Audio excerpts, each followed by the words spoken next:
Okay, hey guys, Mike the Vike here. Today we're going to be doing a review on the Aputure 600D. Right off the bat, I think it's pretty remarkable that like a few years ago, Aputure used to make like these little rig lights that you'd put on top of your camera. Fast forward a few years, and now they make this beast, 600 watts, competes with a 1.2K HMI. You know, they've definitely made a little bit of progress, I would say. And actually, that's where I'll start. You know, a lot of people have been saying, yes, it's equivalent to a 1.2K HMI. So, I actually have one for you. Oh, but before we go there, this video, by the way, is brought to you by Film Gear Canada. Absolute awesome company. We'll talk about them later. So this is a 1.2K HMI. By no means like the most powerful HMI ever. Now, we'll do some brightness comparisons in a bit here, but I just want to point out, okay, so an ARRI 1.2K HMI costs, when you include like the ballast, the cable, you know, working package, $8,500 USD before tax, okay? This puppy, including the fixture, the ballast you need, all that jazz, goes for $1,900 USD. Now that doesn't include the Fresnel. Thankfully, the Fresnel only costs $210. So you're looking at $2,100 US compared to $8,500 US. And it doesn't actually end there. In a lot of ways, this light, in my opinion, is superior to the HMI, but we'll talk about that in a bit. Now, one thing I find kind of funny is when the Aputure 300D came out, which I'm lighting this scene with, a lot of YouTubers were immediately like, oh, it's more powerful than you'll ever need, kind of a waste of money. I can only imagine what they have to say about the 600D. So, can you see that? It's pretty bright, hey? Right, not bad. So that's 0.01%, just so you know. And let's go ahead and crank this thing. Oh, I should show you the ballast. It's a pretty great ballast, not gonna lie. You could be the judge. So that is roughly 50%, okay? I think you could appreciate that. That is 100%, fellas. So I would say that's pretty damn bright. Yeah, you know, that's pretty bright. Okay, I'm gonna do another test here. We're gonna lose my key light. Okay, it's gonna go dark. Can you see that? You sure can. So that is 1% on an Aputure 300D. Okay, you can see it, the source. And now, hold on. That is 1% on the 600D.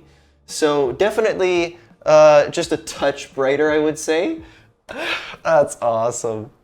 What a beast.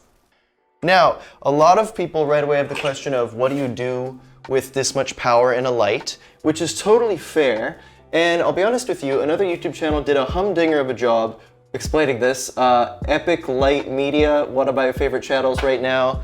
But to quickly summarize, okay, and obviously I know very little, just learning here, but so in my opinion, you know, when you're lighting a scene, you're probably trying to make it look something like real life, which means you want your lighting to look natural, right? Everybody talks about how they only shoot natural light, and this is a great idea and works sometimes, but there's also a lot of circumstances where it's just not practical.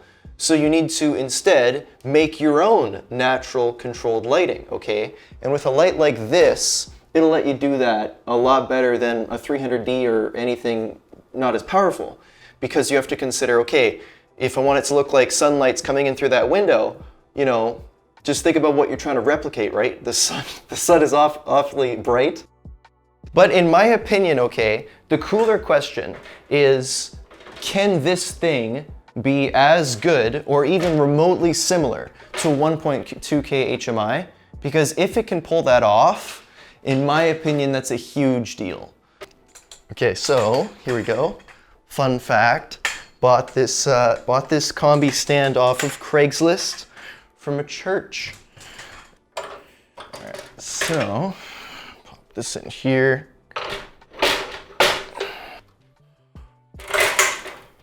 Okay, so we're all good to go on the HMI.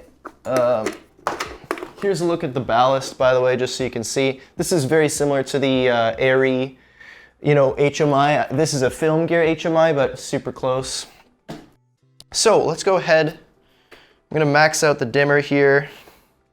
Power's on, here we go, and start button.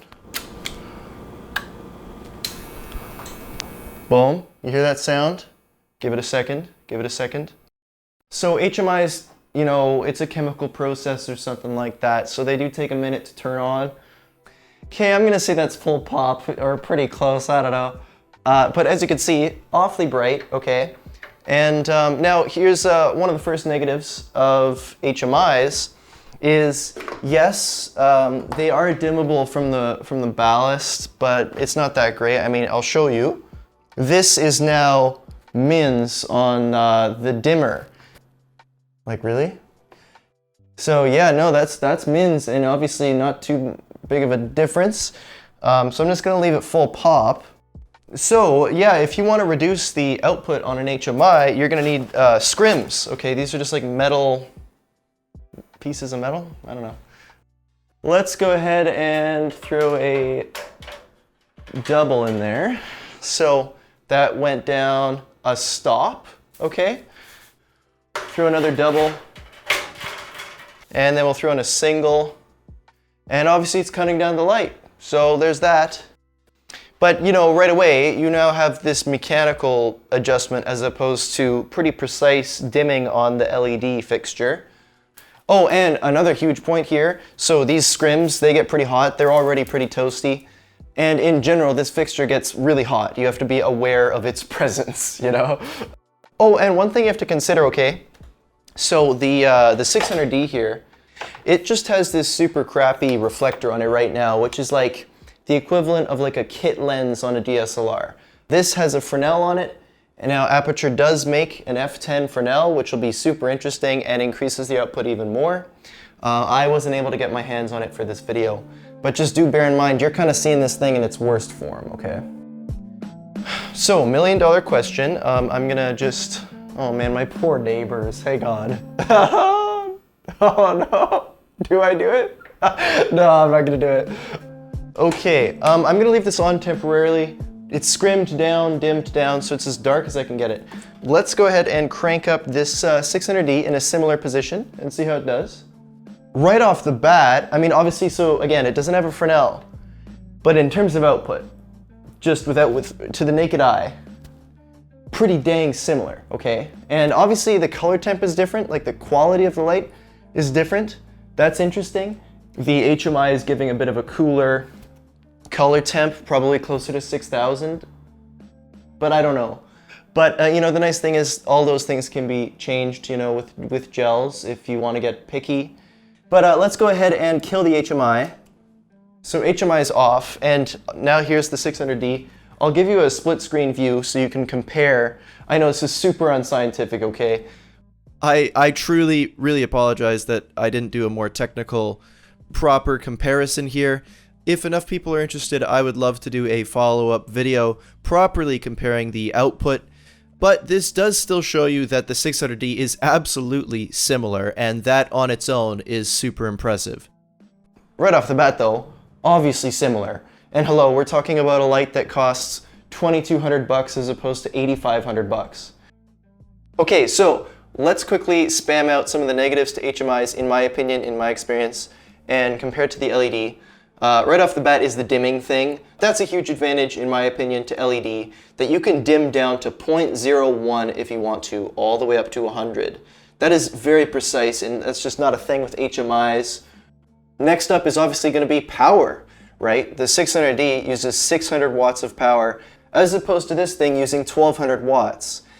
At the end of the day, this 600D gives you more power per watt, and that's valuable. Another negative, in my opinion, to HMIs is the bulbs on those things, okay? There's certain procedures in regards to like how soon you can turn them back on after you turn them off and stuff like that. 600D or anything LED, you can turn this thing on and off as many times as you like. You don't have to worry about bulbs bursting, okay? I'd definitely say this is a really remarkable light. You know, this lets you achieve a quality of light you just couldn't get before, like for the price range. It wasn't a thing. And I know some people will say, oh, well, you should just rent the HMIs. Well, I would still say, this thing is going to be cheaper to rent than the HMI. And a lot of people will prefer using the LED because it's easy to use. So I would say no matter what way you cut it, this is going to help a lot of smaller productions achieve better lighting for cheaper, which I think helps everybody. Also a huge freaking advantage to the Aputure light, the Bowens mount. This Bowens mount is so dang convenient. This reflector you can swap for a Light Dome 2, a Light Dome Mini. You can put the F10 Fresnel, and all of this you can do in seconds. Here, for example, this is the Light Dome 2. You guys probably already know this, but this thing's pretty sweet as well because you can deploy it rather quickly. This is gonna go on here. There we go. I messed this up. It's a lot easier to do this on the ground, but well, I didn't do this perfectly, but hopefully that shows you, in like maybe a minute, we've got this thing rigged up on a softbox. That's pretty cool. When you combine the Bowens mount with the ability to dim down and the fact that this thing uses so little power, you have a light that is just so extremely versatile and fast. I know some people might watch this video and say, what's the point of comparing these? Well, the whole point is to show just how phenomenal the 600D is. And the fact that actually the 600D is better in some ways, I would say. That's just so impressive. From a technology standpoint, I'm amazed myself, but maybe you think differently. I mean, obviously, please share your thoughts down below. Now, by the way, this video was brought to you by Film Gear Canada. They let me borrow the 1.2K and the 600D. Very, very nice of them. If you're in the market for buying lighting or camera gear, definitely check out their website. Link will be down below. They also rent out gear if you're in the Vancouver area. Fantastic rental house. Alrighty, that's all for today. If you enjoyed, don't forget to press that like button. Helps me a lot. Thank you so much for watching, guys, and I'll see you in the next one.